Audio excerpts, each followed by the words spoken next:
Good morning, good afternoon, good evening, and good day. RJYC Vlog here. So ito nga, sabihin natin kay Bongbong BBM Bangag kung bakit siya pinagre-resign ng taong bayan. That is because you already wasted 3 years of your presidency.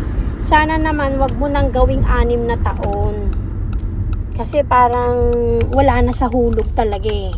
As in, wala talaga sa hulog. Like, you are just wasting people's money, people's time, at yung mga bagay at pwede sanang makapagpaunlad sa Pilipinas ay hindi mo na nagawa. So, baka naman, pwede mo nang ipaubaya yan sa iba na pwedeng magtrabaho ng maayos. Kasi, so far, wala ka talagang nagagawa. Wala kang nasusolusyon ng problema sa bansang Pilipinas. Ngayon, merong lumalaganap ngayon na monkeypox. Are you gonna able to save Filipinos? Or you're gonna let all the Filipinos die? At magkaroon ng sakit na yan.